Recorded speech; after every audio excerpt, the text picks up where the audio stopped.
Conversa. Então, tá começando a gravação autorizada por vocês, tá ok? Concordam com a gravação? Pronto. Então, vamos começar. Já estou enxergando aí os slides? Não, né? Eu vou agora compartilhar com vocês para a gente começar a aula.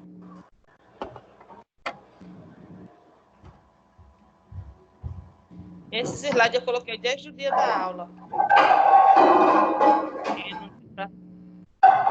A aula, mas eu coloquei lá.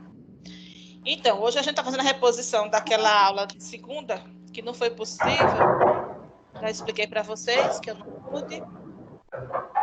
Devido à prova de saúde. Então, hoje a gente vai fazer essa reposição. Qualquer dúvida que vocês tenham, pode levantar a mão para falar, ou falar, levantar a mãozinha também. E eu estou vendo que os microfones de alguns estão abertos, eu vou ativar o mudo de vocês para não ficar um barulhinho. Mas querendo falar é só chamar, tá? Então, todos vendo, visualizando?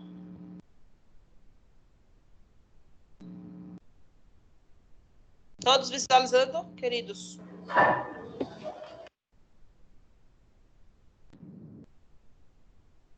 Só a Ariane está falando agora. Cristiana, fala alguma coisa. Agora saiu, professora. Saiu o slide? Tava e saiu. Vocês demoraram de responder, o slide sumiu, tá vendo aí? Eu vou disponibilizar de novo aqui. Oi, professora, eu tô falando, tá me ouvindo, não? Eu não vi, só agora que eu ouvi sua voz. Poxa, eu já falei um montão, misericórdia. Oxe, então seu microfone tava ruim, viu? Porque só ouvi agora, estava ouvindo a voz de Ariane. Pronto, agora estou ouvindo. Que bom. Não gosto de falar só, não. Muito ruim. Ficar falando sozinha. Hoje eu não vou aparecer, não. Hoje eu tô... Eu mandei os e-mails para as pessoas que me mandaram o e-mail, que eu não tenho contato com todo mundo. Certo. Não, já ajudou bastante, nem se preocupe.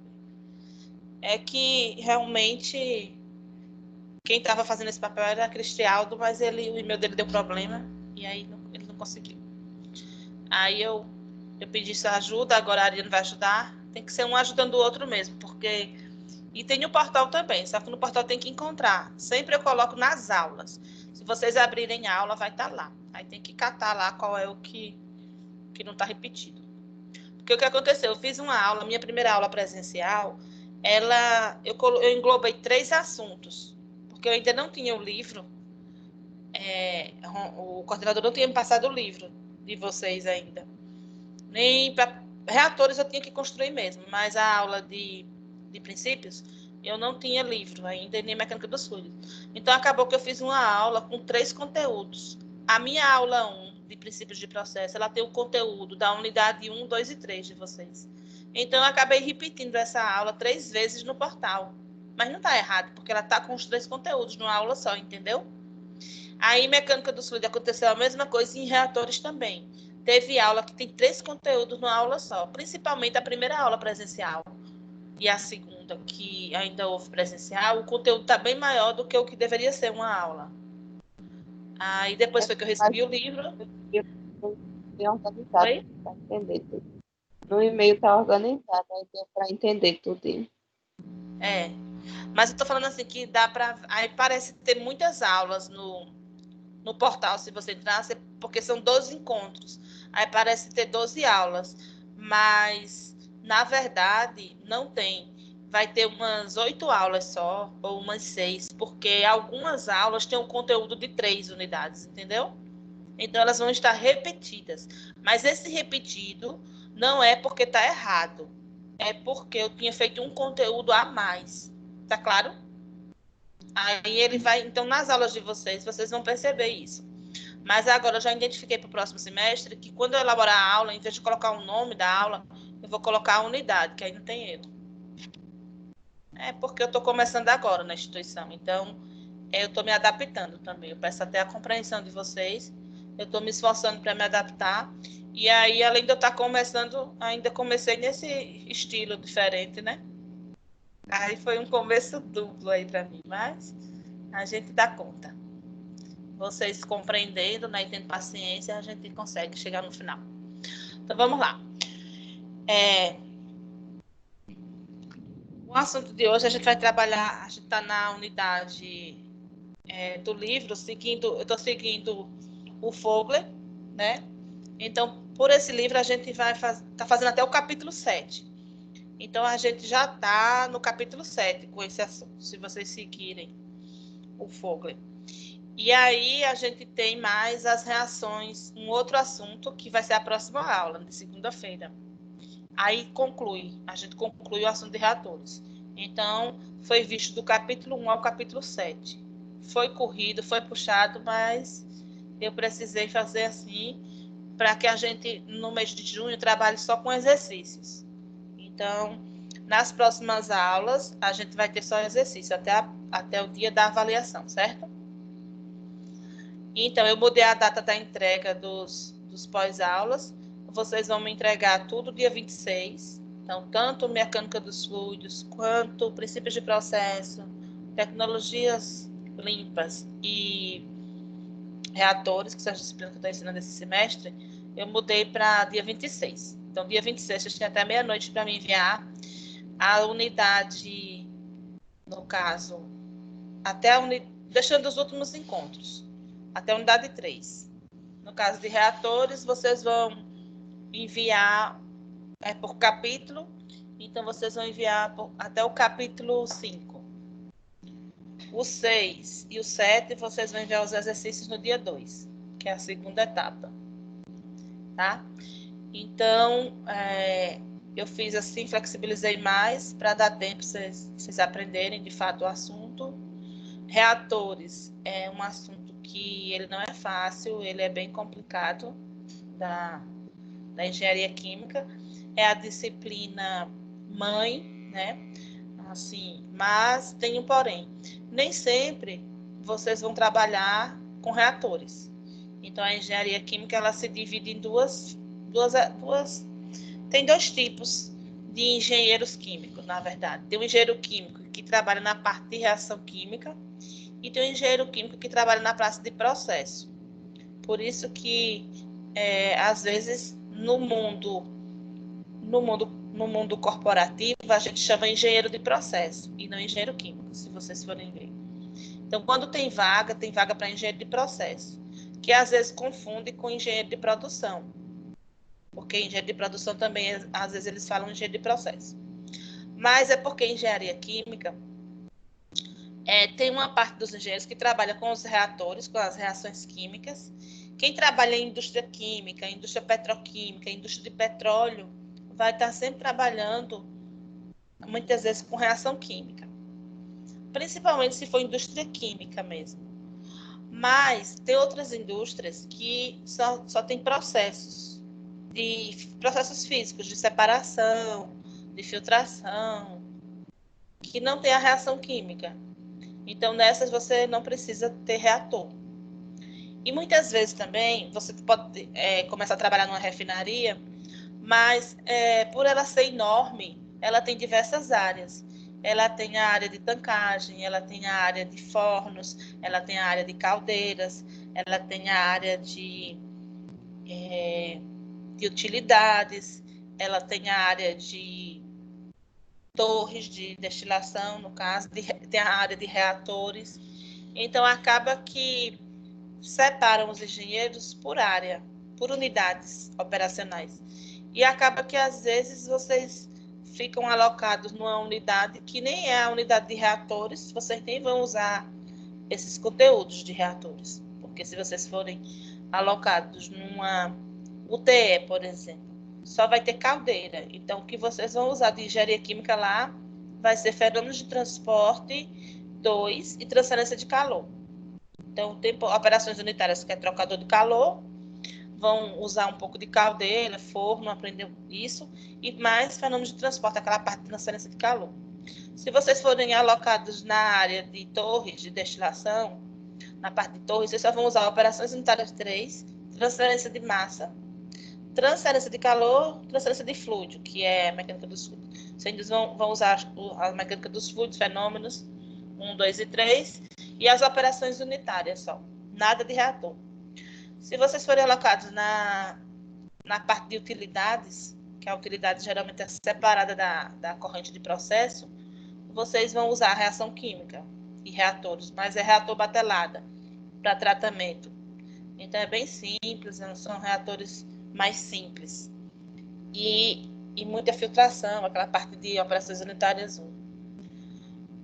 E aí, se vocês forem alocados na área de tancagem e trocador de calor também, a área de tancagem. A tancagem geralmente aí é que é fácil. A área de tancagem não tem quase nada, só tem mais tubulação e tanque. Então, vocês vão usar só mais mecânica dos fluidos mesmo. Agora, se vocês forem alocados numa área de reatores, por exemplo, o tempo todo eu trabalhei na área de reatores, porque eu acho a área mais difícil da engenharia química. Então, quando eu fiz minha iniciação científica, eu fiz em fermentação alcoólica, que era a parte de reatores. De reatores, esses reatores que a gente vai ver aqui.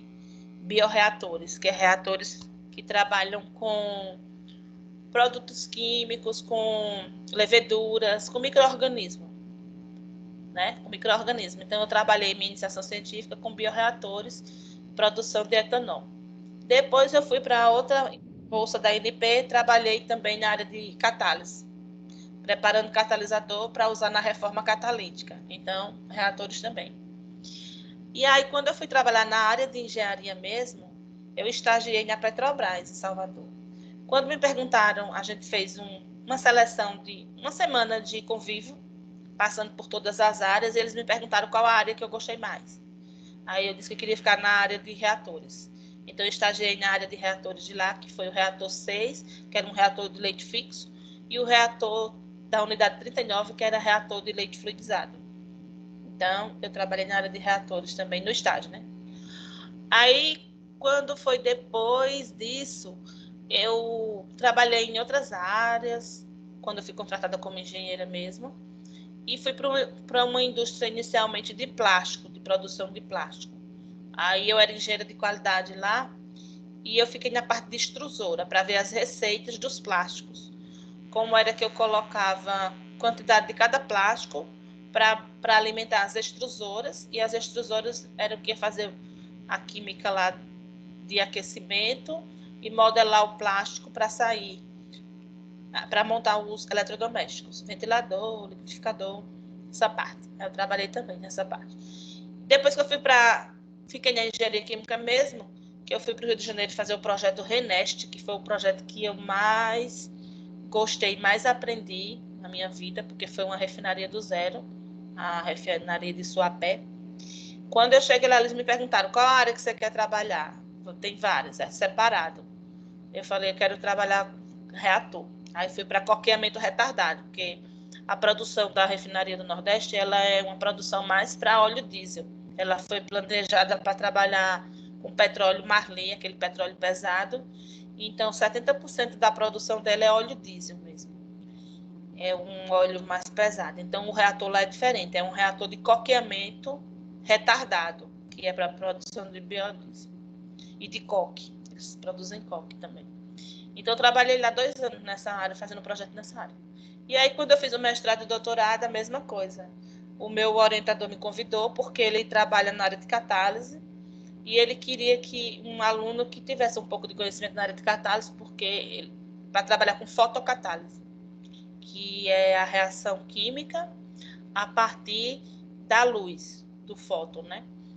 Então, você utiliza um catalisador que, na presença de luz, essa luz pode ser... No laboratório, a gente usa uma luz de mercúrio, mas na vida real é a luz solar, a gente simula a luz solar. Então, isso é usado muito para tratamento de efluentes, a fotocatálise. Então, a partir da luz solar, na presença relativa ao catalisador, e o catalisador degrada poluentes, né? Diversos poluentes, você consegue degradar. Então, fiz meu mestrado nessa área e meu doutorado nessa área também, que eu estou terminando agora, só falta defender, sendo que no doutorado eu incluí biotecnologia também. A gente incluiu biotecnologia. Ou seja, reatores bem menores, né? E biotecnologia são moléculas bem pequenas. Nanotecnologia, desculpa. Nanotecnologia, trabalhei com nanotecnologia, que é as partículas em tamanho de nanopartículas. Pronto, por que eu falei esse resumo? para motivar vocês a importância do estudo dos reatores, que é importante para a engenharia química, porque vocês podem trabalhar em diversas áreas que vai ter reatores. Mas também para aquelas pessoas que não gostam de reatores, saber que existe outro campo de trabalho onde não necessariamente você vai ter reator. Então, a gente precisa estar preparado para tudo. Eu nunca gostei de química, então, consequentemente, não gostei de reações químicas e muito menos de reator químico. Então, para mim, eu sempre escolhi essa área de reação química e de reatores para trabalhar só com um objetivo, aprender. Porque eu tinha sede de aprender esses conteúdos, já que eram os conteúdos que eu tinha mais dificuldade. Os outros conteúdos eu nunca tive dificuldade com mecânica dos fluidos, nunca tive dificuldade com fenômenos de transporte, com operações unitárias. Todos esses assuntos, para mim, soavam super tranquilo. Mas quando partia para a parte de química, eu tinha muita dificuldade, porque no meu segundo grau, a minha química foi péssima. Eu estudei em colégio público e eu nunca tive um professor de química bom que me ensinasse a gostar de química. Então, eu detestava química. Então, eu fiz engenharia química, não foi por amar química. Foi porque minhas primas já faziam lá em Campina Grande e elas tinham essa visão da engenharia química de processo, de pegar uma matéria-prima e conseguir transformar num produto de alto valor agregado. E esse produto eu poderia precisar de uma reação química para fazer isso ou não. Então, eu me enquadrava nessa parte do ou não. Então, vou fazer engenharia química, mas não quero saber de química. Vou para outro lado. E assim, durante a faculdade também, meus professores não foram tão bons de química, mas aí eu fui tentando fechar lacunas fazendo isso, escolhendo sempre essa área. E aí, gostei dessa área. Ainda não sei muito, porque é muito difícil. Então, da engenharia química mesmo, ela é o coração. Então, ela é a parte mais difícil, mais complicada, mas é também a mais rica, né? Então, isso que motiva a gente a aprender. Então, é importante vocês saberem, estarem preparados, mas quem não gostar de forma alguma também não fiquem encucados, porque também em engenharia química não só tem isso, tá bom? Então, a gente vai agora trabalhar um pouco, retomando os assuntos. A gente viu dentro de reatores, lá do comecinho, quem está comigo desde as primeiras aulas, a gente viu a parte dos tipos de reatores que existem. A gente, depois que conseguiu classificar os reatores como batelada, semicontínuo e contínuo, a gente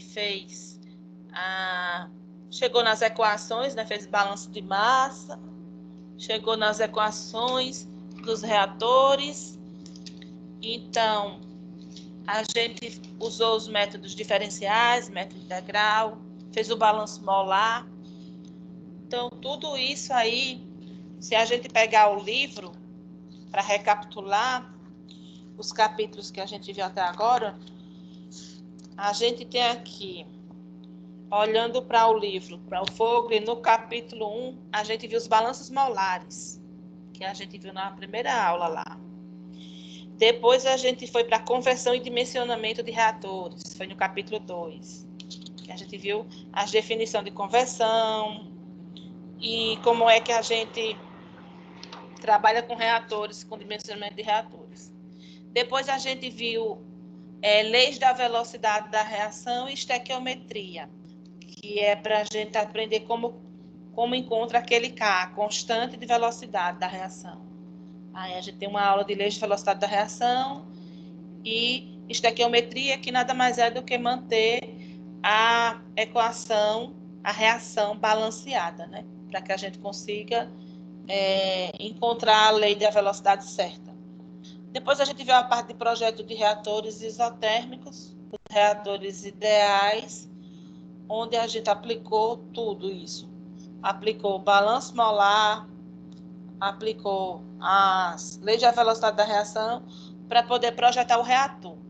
E a gente descobriu que o projeto do reator nada mais é do que encontrar no final o volume do reator ou o tempo de reação, né?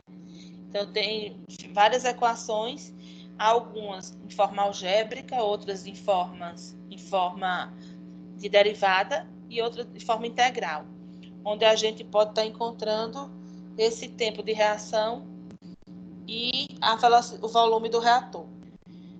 E para que encontre isso, vários outros cálculos são feitos durante o processo para que a gente consiga projetar esse reator ideal isotérmico. Depois a gente percebeu que existe um assunto dentro desse que é bem importante, que são, às vezes, a velocidade da reação ela é dada. A constante de velocidade ela é dada. E às vezes não. Então, às vezes, ela precisa ser calculada.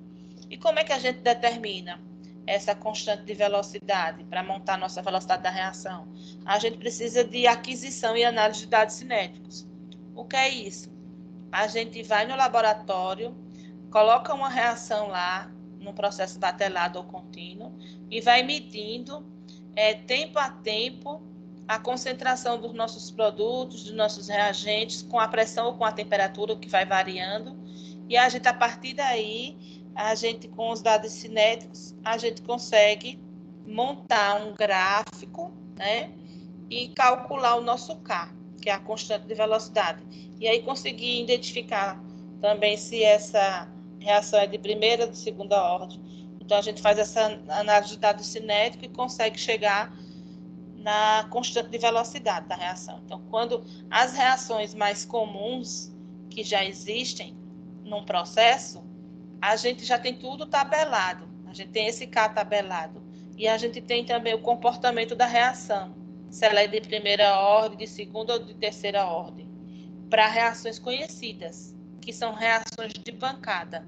Então, alguém já estudou essas reações, elas já são conhecidas, a gente já sabe qual é a equação dela, tem isso no livro, a gente já sabe quanto é a constante de velocidade dessa reação. Então, essas reações são mais tranquilas de serem trabalhadas. Mas nem sempre é assim. Às vezes, vocês podem estar numa indústria em que você vai mudar o reagente, ou você vai ajustar o reagente para uma quantidade maior ou menor, ou você vai mudar o tempo de reação do seu processo para otimizar, ou você vai mudar os seus volumes do reator, vai trabalhar com reator com volume diferente, ou vai trabalhar com reator em série, reator em batelada. Então, tudo isso interfere no tipo de reação, se ela vai ser agora de primeira ou segunda ordem, e interfere também na constante de velocidade da reação.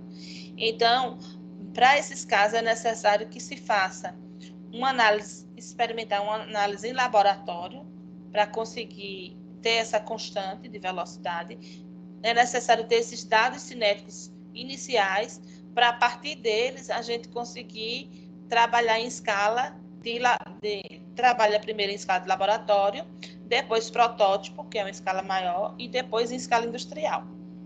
Então, por que isso acontece? Porque nem todos os processos já foram criados e desenvolvidos.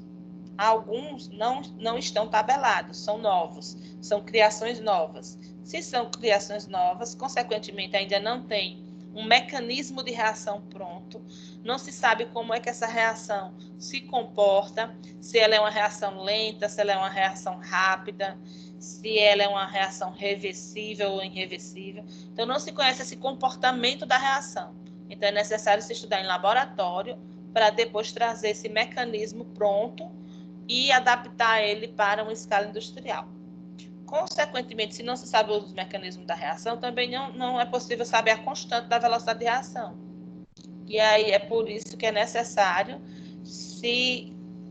saber projetar reatores e saber também fazer aquisição de dados cinéticos para saber trabalhar em laboratório para esses processos que ainda não foram estudados. Além disso, mesmo para os processos estudados, que já tem uma reação pronta, que já está tudo definido, já tem um tempo de reação, já tem um volume ideal que se usa para reatores, né? Já tem um tempo de reação que a reação se processa, já tem um catalisador específico que é utilizado naquele reator. Então, por mais redondo que exista já, sempre as empresas estão querendo cada vez mais otimizar os seus processos para ganhar mais dinheiro, né? Fazer render mais a receita delas. Então, é necessário mudar. Então, mesmo estando tudo pronto, a gente agora vai reengenhar, a gente vai reconstruir.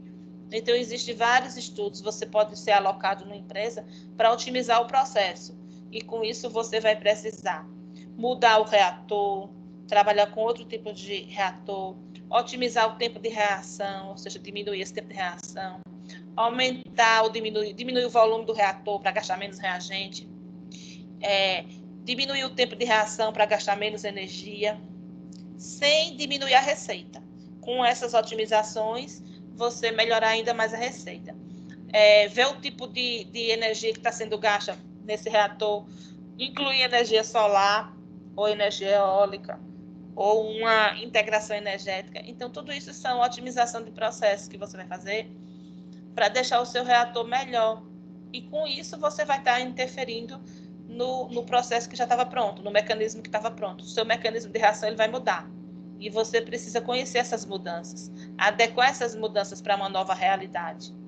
Então, por tudo isso, é necessário se estudar reatores e se estudar essas aquisições de dados cinéticos. Certo? Então, esse assunto já foi visto, que é o capítulo 5. O 6 são reações múltiplas, a gente vai ver na próxima aula. Aí eu pulei para o 7, que é mecanismo e caminho de reações em bioreações e bioreatores, que é o assunto de hoje. Pronto. Aí foi só uma revisãozinha para vocês entenderem o que é reatores de fato, quem se matriculou depois, quem está no meio do caminho. Eu gosto sempre de dar uma revisada para situar vocês na importância do conteúdo e principalmente onde estamos e para onde vamos. Porque a pior coisa é estudar algo que você não sabe onde vai aplicar, nem por que vai aplicar e nem para que vai aplicar. Então, você já estuda desmotivado. Então, eu sempre faço essas retrospectivas para vocês saberem o que estão estudando, para que estão estudando e por que estão estudando, né? Alguma dúvida até aí desses conteúdos?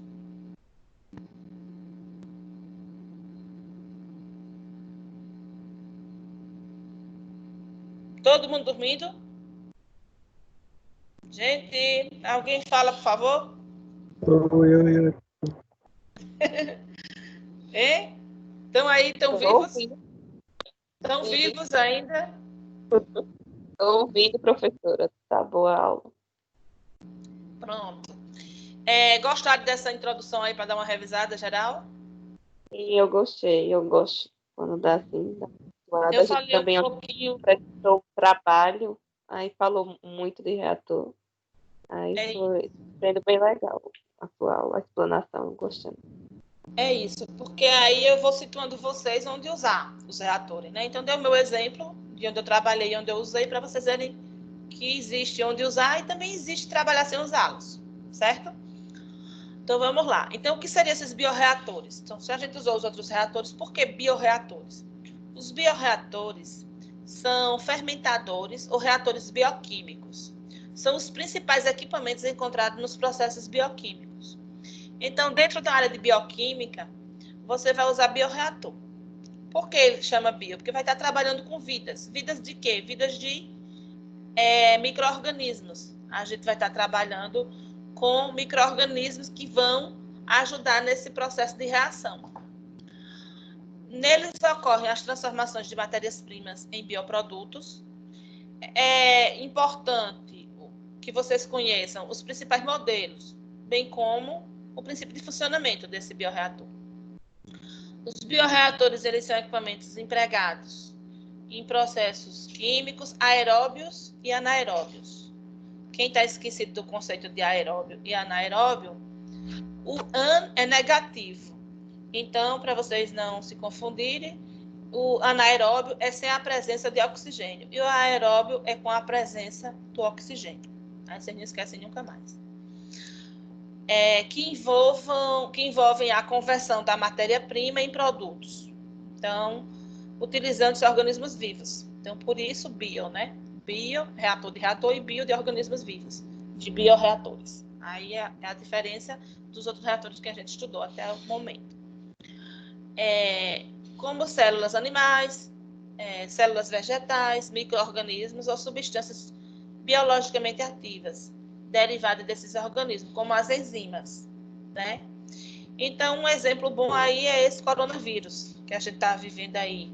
Então, eles estão estudando formas de enzimas para combater o coronavírus.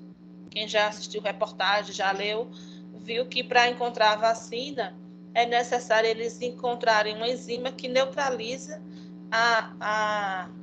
o processo de ação dele, né? Eles vão tentar neutralizar isso. E esses reatores são reatores bioquímicos que eles vão estar usando, estudando, fazendo esses estudos em escala de laboratório para descobrir essa vacina. A gente tem os bioreatores, eles normalmente apresentam geometria cilíndrica, são confeccionados de vidro ou de aço inoxidado, né? O inox. Por isso, eles são mais caros. E também eles são feitos desse material porque eles precisam serem esterilizados para manter os micro-organismos sem ter uma mutação desse micro-organismo. Para que a gente trabalhe com o micro-organismo da forma que deve ser, sem mutação nenhuma, sem contaminação nenhuma. Então, esses bioreatores, sendo de vidro e de inox, eles vão garantir uma melhor esterilização, porque vão aguentar altas temperaturas. E aí eu vou conseguir esterilizar bem. Eles apresentam volumes que variam de alguns milímetros até centenas de metros cúbicos. Vai depender do processo. Em escala de bancada, eu posso trabalhar com reatores bem pequenos. Já em escala industrial, eles são bem maiores. São normalmente providos de sistema de controle de pH, temperatura, concentração de nutrientes e de oxigênio dissolvido. Como eu falei para vocês, como a gente vai estar trabalhando com micro-organismo, a gente tem que estar medindo o pH, porque o pH interfere para o micro-organismo morrer ou ficar vivo. A temperatura também, a concentração de nutrientes, porque assim como a gente precisa de nutrientes, eles também precisam de vitaminas. E o oxigênio dissolvido, porque existem reações que ocorrem que são anaeróbias e reações aeróbias. Então, alguns vão precisar de oxigênio e outros não. Oferecendo condições ambientais adequadas para que o agente catalisador do processo sintetize. Certo? Os modelos aí desses bioreatores, a gente tem aí uns modelos de inox e de vidro, para vocês terem uma ideia de como é um bioreator. Então, ele tem a parte da entrada da alimentação, a parte da saída e o leito fixo ou um leito fluidizado. Geralmente, o leito fixo é quando você põe o catalisador fixo no seu reator, para que a reação ocorra ali sem haver muita mudança. E o leito fluidizado é quando você coloca esse catalisador móvel. Ele vai estar fluidizando dentro do reator, vai ficar em contato, as moléculas do catalisador vão ficar tendo mais contato com o fluido que você quer que a reação ocorra, né, no caso. Os reatores químicos, nos quais ocorrem reações catalisadas por biocatalisadores, eles podem ter enzimas ou células vivas. Eu posso estar usando como esses biocatalisadores uma enzima ou uma célula viva. Nas células vivas, eu posso usar um micro-organismo e posso usar um animal ou um vegetal também.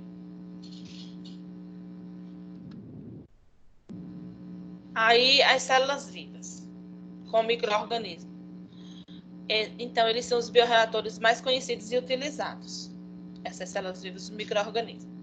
São empregados desde a década de 40 na produção industrial para uma grande diversidade de produtos, como enzimas, antibióticos, vitaminas, ácidos orgânicos, solventes e até para tratamento de resíduos.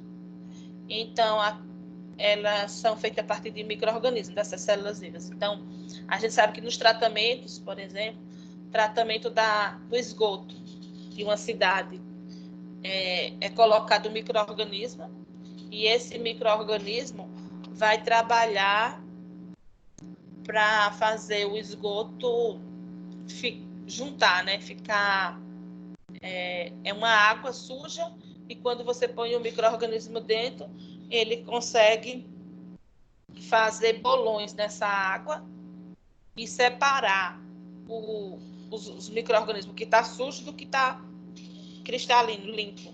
E aí o processo de filtração ou de centrifugação, que é outro processo de tratamento, fica mais fácil do que você tirar de uma água que você praticamente só vê que ela está turva, mas você não consegue separar num filtro. E aí quando você joga esse micro-organismo, ele vai decantar o que não interessa e o que é mais limpo vai ficar na água, igual uma piscina, quando você está fazendo limpeza da piscina, que você coloca cloro, você decanta a sujeira, né? E aí a água fica limpa, fica cristalina, e o decantado você retira com a forma de limpeza com um sugador, que geralmente fazem na piscina. Tira aquilo que decantou, que seria a parte suja da piscina. Então o micro-organismo ele é usado nesse sentido. A classificação. Os bioreatores eles são concebidos em função do tipo de processo e dos agentes biológicos empregados. Então, vai depender para onde você vai usar, qual o processo e qual o tipo do agente biológico. Eles podem possuir características bem distintas no que se refere a fenômeno de transporte. Por exemplo, o que é o fenômeno de transporte que vocês já viram ou vão ver ainda? A gente tem a transferência de calor, tem a transferência de massa e tem a transferência de movimento. Então, às vezes, num bioreator, você usa os três.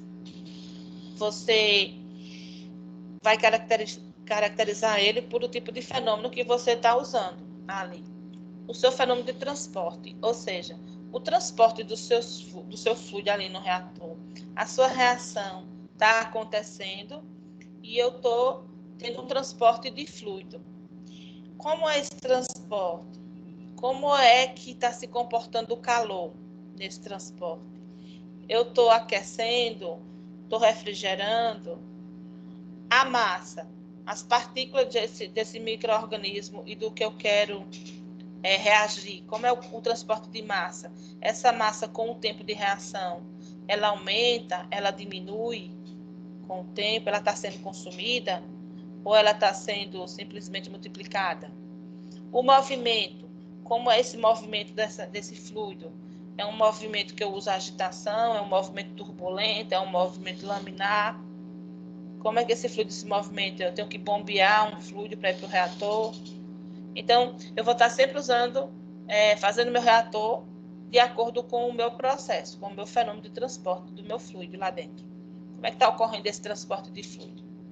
Ele ocorre com influência de calor, com influência de massa, com influência de movimento ou com os três. Então, tudo isso vai interferir na minha reação, no meu bioreator. Uns exemplos dos micro-organismos usados geralmente nessas reações são leveduras e bactérias, versus fungos filamentosos. Então, a levedura a gente usa, por exemplo, na produção de álcool, a gente usa muito a levedura Saccharomyces cerevisiae, que é uma levedura que ela fermenta para produzir o álcool etílico.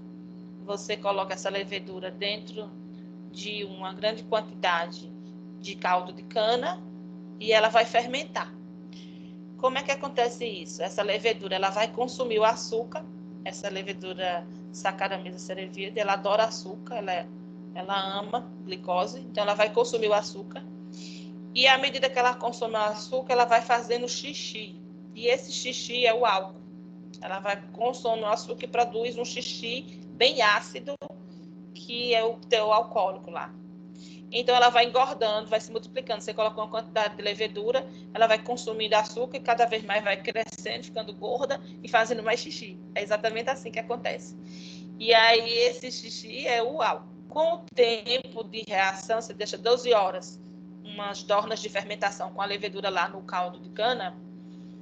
Você, depois desse tempo, você tira essas leveduras antes que elas morram e já coloca em outra dorna de fermentação para elas fermentarem mais.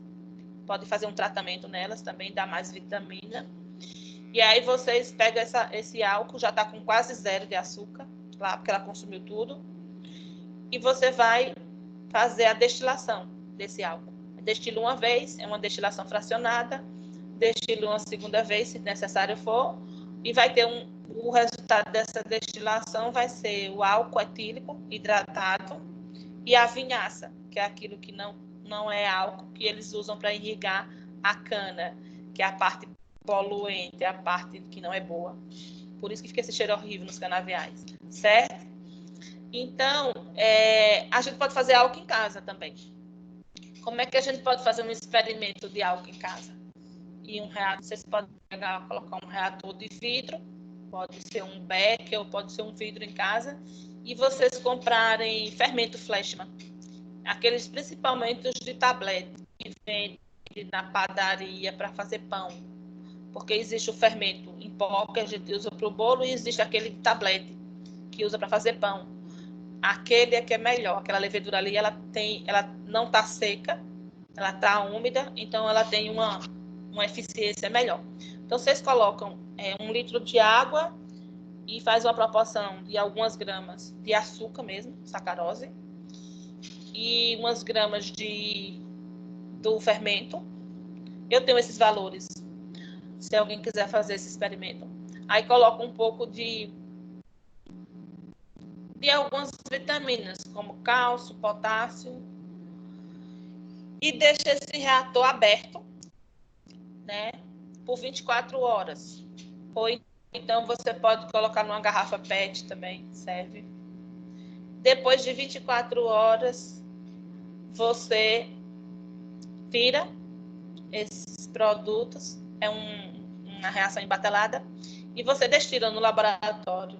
Você filtra, tira a levedura e destila. Aí você vai produzir o álcool, conseguir produzir álcool. Então, eu faço esses ensaios geralmente no laboratório, para os alunos terem. Então, é bem tranquilo, dá para fazer no laboratório um simples processo desse. Então, o tipo de biocatalisador também pode ser micro-organismo e células de animais ou vegetais. E o tipo de processo é uma elevada concentração celular, que vocês chamam desse processo. Aí a gente tem um exemplo de um reator. Com 90% dos reatores, eles são do tipo STR, que é aquele reator agitado mecanicamente. Ele é um reator de batelada e ele é agitado mecanicamente.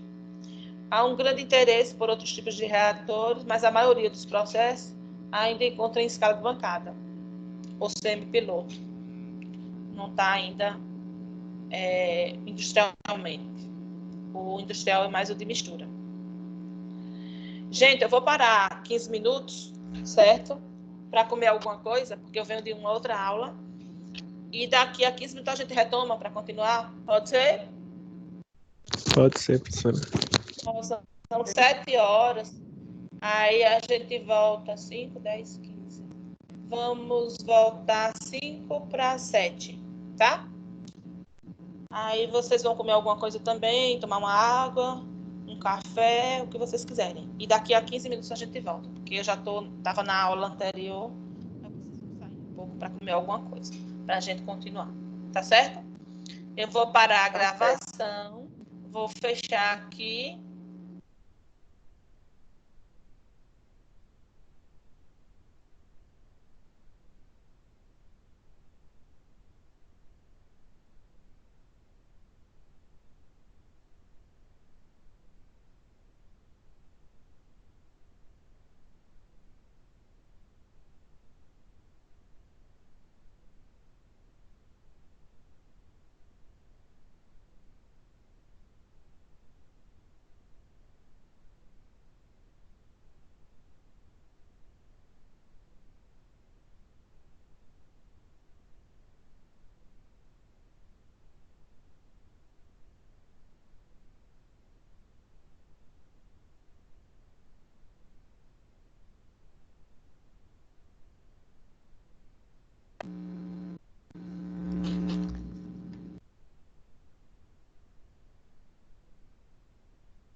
Pessoal, eu voltei.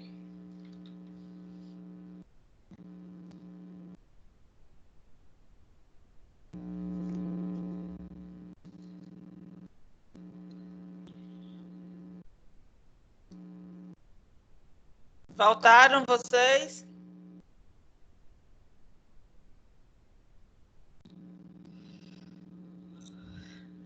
E pessoal? Sim, professora.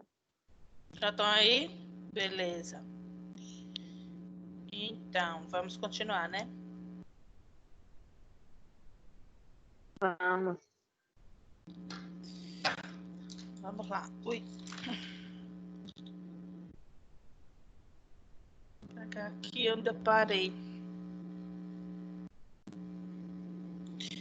Estão visualizando? Sim. Começar a gravar. Ixi, eu esqueci, foi de parar a gravação, né? Tá gravando.